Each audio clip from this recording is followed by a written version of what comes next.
Shalom Aleichem, Kal Kadosh Venichbad, ce soir et demain, 20 Tammuz, ce sera l'anniversaire de la disparition de Rabbi Rahamim Naori, ancien Rosh Bedin de Paris, mais également, et pour nous, j'allais dire surtout, de Rabbi Emmanuel Shushana, qui était notre maître quand il était directeur de l'école rabbinique.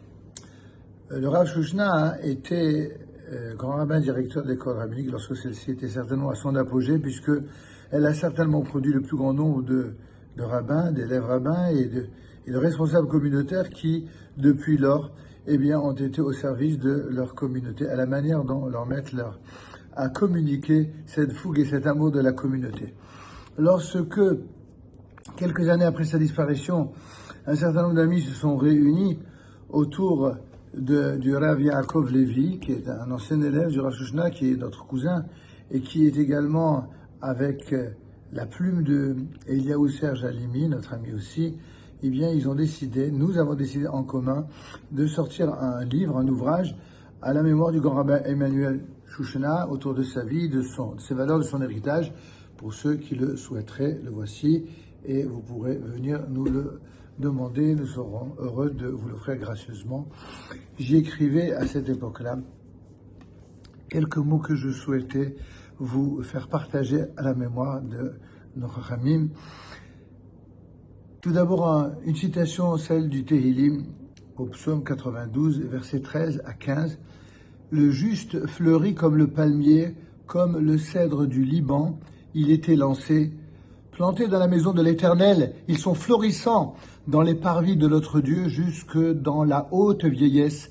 Ils donnent des fruits, ils sont pleins de sève et de verdure. » En effet, parmi ces justes, à jamais vivant et présent dans nos mémoires, dans nos citations, dans notre gestion spirituelle quotidienne de la vie de notre communauté, le grand rabbin Rabbi Emmanuel Shushana, Zecher Tzadik Vekadosh de Bracha, occupe une place très importante dans notre cœur. Et malgré la dureté de sa fonction, il souriait très souvent, exprimant à la fois bonté et joie de vivre, celle qui doit être prise en exemple par tous les élèves rabbins et rabbinim en poste qui sont au service de leur communauté.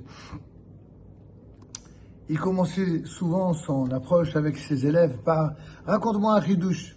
C'était les premiers mots auxquels chaque élève de l'école rabbinique devait s'attendre. Et malgré nos petites connaissances, il nous semblait difficile de parler devant le maître. Alors, lorsqu'un jour, pressé par sa demande, je me suis spontanément mis à chanter 2 versets du Shir HaShirim, reprenant par 2 fois son nom de famille, Shoshanat Ha'amakim, ke Shoshana ben Ha'hohim.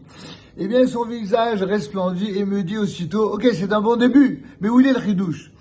Alors, m'étant évidemment préparé à cette éventualité, je lui répondis, je suis une rose du Sharon, une rose des vallées, comme une rose parmi les épines, ainsi est ma bien-aimée parmi les filles.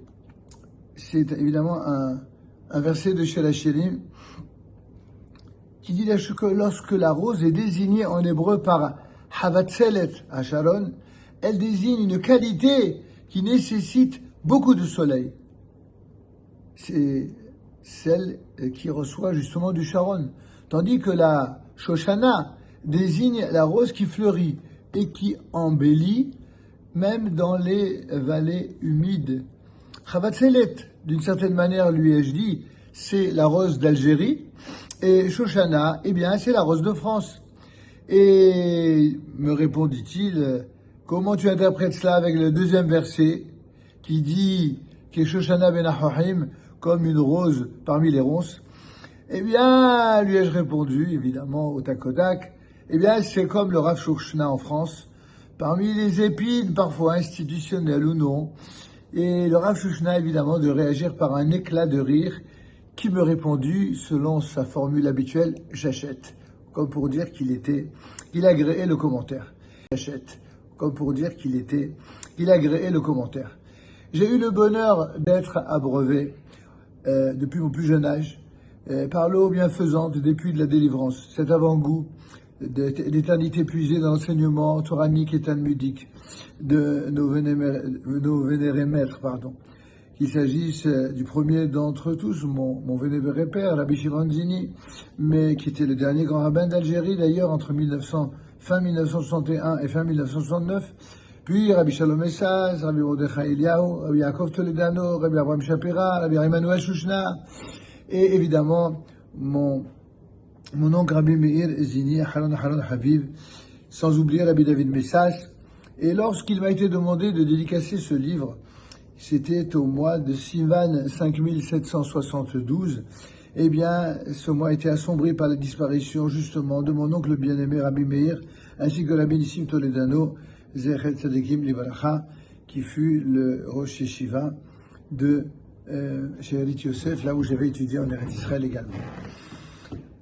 Tous ces grands rabbanim ont légué un amour profond qu'ils vouaient à l'Éternel, mais aussi au peuple, à la Torah, à la terre d'Israël, sans ne jamais les opposer ni les séparer. Ils nous ont quittés physiquement, mais leur œuvre et leur enseignement ont laissé de tels fruits qu'ils incarnent à merveille ce célèbre enseignement du Midrash Rabbah, qui dit que les justes sont appelés vivants même après leur mort.